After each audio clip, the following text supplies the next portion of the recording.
GeM டிவிகளுக்கு வணக்கம். இப்போது நாம் பார்க்க போவது ஜோரா கையை தட்டுங்க படத்தின் திரை விமர்சனம்.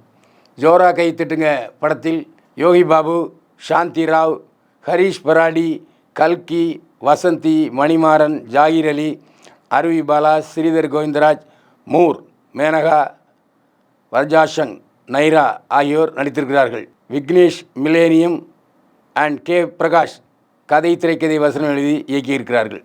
இந்த படத்தில் கதை என்னென்னா, ஜோராக கையை தட்டுங்க. யார் சொல்லுவா? இந்த மேஜிக் பண்ணுற மாதிரிங்க. மேஜிக் பண்ணும்போது ஜோராக கை தட்டுங்கன்னு சொல்லுவான். அதான் இந்த படத்தில் மந்திரவாதியாக, அதாவது மேஜிக் செய்கிற மேஜிக் நிபுணராக நடித்திருக்கிறார் யோகி பாபு. எல்லா இடத்துலையுமே மேஜிக் பண்ணிட்டு வர்றாரு. அவங்க அப்பா படத்தை வீட்டில் மாட்டி வச்சுருக்காரு. அவங்க அப்பாவும் மேஜிக் நிபுணர் தான். இந்த சூழ்நிலையில் மேஜிக் பாபு மீது சில பசங்க, பக்கத்தில் உள்ள பசங்க ரொம்ப கிண்டல் பண்ணுறாங்க. ரொம்ப கிண்டல் பண்ணுறாங்கன்னா, உங்கள் வீட்டு கிண்டல் எங்கள் வீட்டு கிண்டல் இல்லை.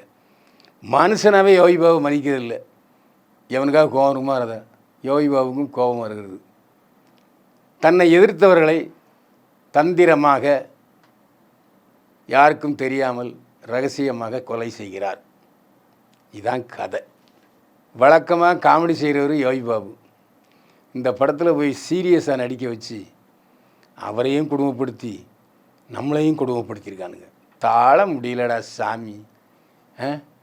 ஏயா நல்லா சிரிச்சுக்கிட்டு எங்களை சந்தோஷப்படுத்திக்கிட்டு இருந்த யோகி பாபுவை இப்படி போய் மூலையில் உட்கார வச்சுட்டிங்களே, சரியா இது?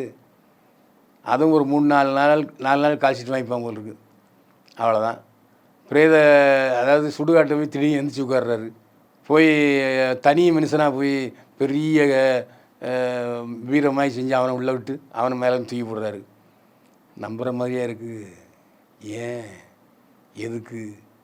இதில் கல்கி நல்லா பண்ணியிருக்காரு, நல்லா நடிச்சிருக்காரு. தனக்கு கொடுத்த பாத்திரத்தை மிக அருமையாக நடித்திருக்கிறார். நம்மை கவர்கிறார். யார் இந்த கல்கி அப்படின்னு கேட்க வச்சார். நானே இவர் பேரனப்பான்னு கேட்டேன். கல்கின்னு சொன்னாங்க. நல்லா நடிச்சிருக்காரு. அவருக்கு ஒரு பிரைட் ஃபியூச்சர் இஸ் கன்ஃபார்ம்டு. யோகி பாபுக்கு இந்த படத்தில் ஜோடி இல்லை. நல்ல வேலை. லவ் டூயட்டுன்னு போட்டு நம்மளை சாவடிக்க மாட்டாங்க. அந்த வேலை பாராட்டணும்.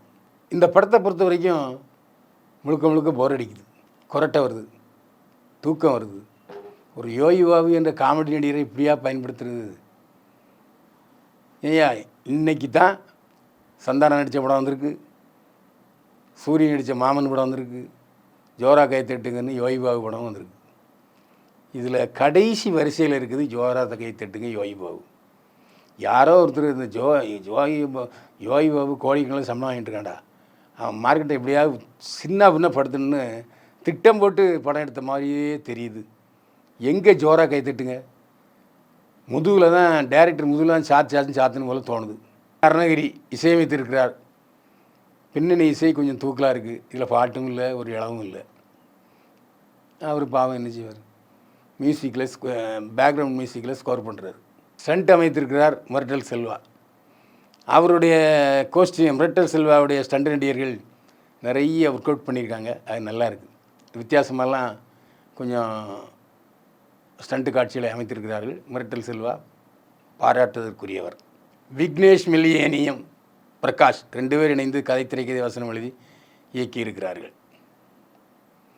போலீஸ்காரன் இழிச்சவாயன்னே நினச்சிட்டாங்க போலுங்க டைரக்டர்கள்.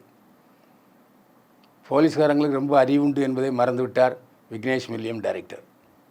அவ்வளோதான் என்னால் சொல்ல முடியும். மலையாளத்துக்கும் தமிழுக்கும் ஒரே டைரக்டராக போட்டாங்களா என்னமோ தெரியல. ஜோரா கைத்தட்டுங்க அப்படிங்கிற டைட்டில் நல்ல டைட்டில். ஆனால் கைத்தட்ட முடியலைங்கிறது சோகமான விஷயம். யோகி பாபு நம்மை சிரிக்க வைப்பார், சந்தோஷத்தில் மூழ்கடிப்பார் என்று நினச்சி யாராவது தியேட்டருக்கு போயிடாதீங்க. அவரே முகத்தை தான் வச்சிட்ருக்கார். ஒரு இடத்துல கூட சிரிக்கலை, நம்மையும் சிரிக்க வைக்கலை. பைல்வான் பார்வையில் ஜோரா கைத்தட்டுற படத்துக்கு 100க்கு 30 மைப்பெண்கள். மீண்டும் சந்திப்போம். வாழ்க வளமுடன்.